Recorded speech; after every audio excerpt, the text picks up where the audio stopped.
گالی بکتی ہو بلا وجہ تو اس کا کیا حکم ہے؟ اور شوہر کے لیے دعا کے بجائے بد دعا کرتی ہو بچوں کے سامنے، وہ بھی صرف مالی حالات کی وجہ سے، جبکہ شوہر رات دن محبت کرتا ہو، پیسے نہیں دیتا ہے نا، مگر رزق کا مسئلہ اللہ کی طرف سے ہو۔ بھائی اگر رزق اللہ کی طرف سے، بیچارے شوہر کی آمدن کم ہے، تو پھر عورت کو برداشت کرنا چاہیے۔ عزت دار عورت، وفادار عورت دکھ اور غم میں اپنے شوہر کے ساتھ شریک ہوتی ہے۔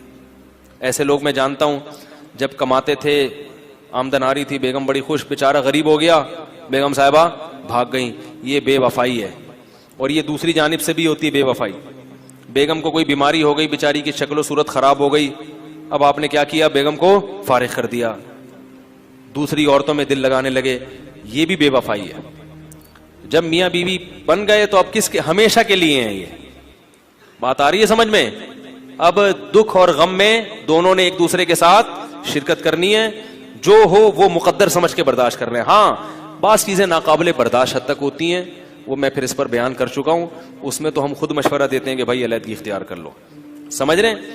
اس میں کچھ چیزیں تو ایسی ہیں جو شوہر کی غیر اختیاری ہیں، مگر پھر بھی جیسے شوہر اگر نامرد ہے، اولاد کا چانس ہی نہیں ہے، پھر میں خواتین کو مشورہ دیتا ہوں علیحدگی اختیار کریں اس سے، کیونکہ نکاح کا بنیادی مقصد کیا ہے؟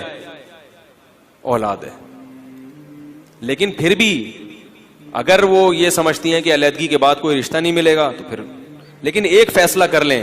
خواتین میں قوت فیصلہ نہیں ہوتا، وہ لٹکتی رہتی ہیں، تو اس کا یہ کہ نہ شوہر کا حق ادا ہو رہا ہے کہ ہر وقت ڈر ہے کہ میں اس سے علیحدگی بھی لے لوں، تو بھائی ایک فیصلہ کرو، یا تو اس کو اپنا شوہر مانو، پھر ہمیشہ زندگی گزارو۔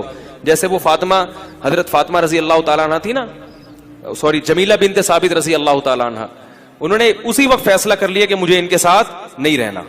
شوہر بہت زیادہ بدصورت تھے ان کے، وہ بہت زیادہ خوبصورت تھی، اسی وقت فیصلہ کر لیا کہ نہیں رہنا۔ اب کیا ہے کہ وہ کنفیوز رہتی کہ رہنا ہے کہ نہیں رہنا، تو نہ شوہر سے محبت ہوتی اور توجہ بھی دوسری طرف مائل ہوتی، شوہر ہے بھی یا نہیں بھی۔ یہ معاملہ کیا ہے؟ خطرناک۔ جب شوہر ہے تو سر کا تاج ہے، وہ پھر آپ کے لیے قابل احترام ہے، پھر ٹوٹ کے اس سے محبت کرو، فیصلہ کرو ایک کہ رہنا ہے کہ نہیں رہنا۔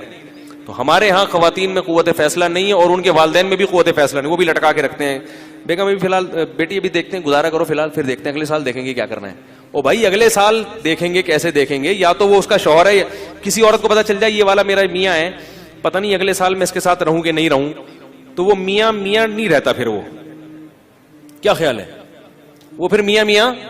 بھائی یا تو ٹوٹ کے محبت کرو اس سے، بھائی جینا مرنا آپ کے ساتھ ہے، ورنہ پتلی گلی سے بولو بھائی آپ میاں بنا دیا اللہ نے، لیکن مجھے یہ والا میاں نہیں چاہیے۔ ایک فیصلہ کریں، لٹکے نہیں درمیان۔